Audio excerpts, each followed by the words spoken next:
प्रायोजक हैं cancer healer centre, a new beginning. Ambassador Mahesh Sachdev हमारे साथ स्टूडियो में हैं। सर,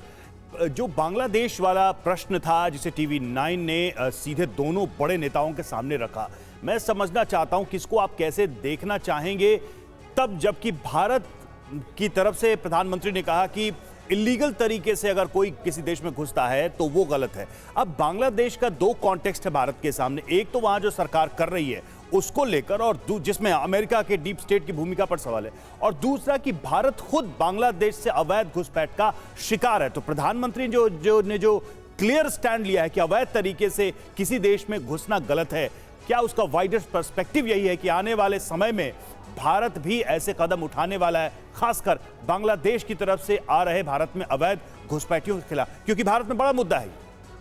जी, आप जो कह रहे हैं उसका अर्थ दो तीन तरीके से लिया जा सकता है। एक तो ट्रंप साहब ने जो भारत के प्रधानमंत्री के पिछले सैकड़ों सालों की जो बात की है, इतिहास के ऊपर जा कर के, उस समय भारत और बांग्लादेश एक ही देश थे,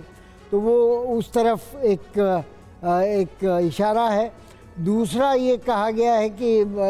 जिस तरह से कहा गया है उसका मतलब ये भी लगाया जा सकता है कि सांप्रदायिक सौहार्द पहले जो बांग्लादेश में था या बंगाल में था, उसकी पुनर्स्थापना की आवश्यकता है। तीसरा जो इसका अर्थ लगाया जा सकता है वो ये है कि वो भारत के ऊपर छोड़ते हैं और भारत को एक तरह से हरी झंडी है कि जैसा उसके राष्ट्रीय हित में हो वो करे, अमेरिका को इस बारे में कोई आपत्ति नहीं होगी। और डीप स्टेट के इन्वॉल्वमेंट के बारे में उन्होंने जिस तरह से जवाब दिया, उससे लगता है कि फिलहाल वो इस डीप स्टेट के कंट्रोल के विरुद्ध लड़ रहे हैं और वे इसका एक पहलू विदेशों में डीप स्टेट के इन्वॉल्वमेंट को भी मानते हैं और उसके बारे में चुप्पी साध करके या उसके बारे में गोलमोल जवाब दे करके वो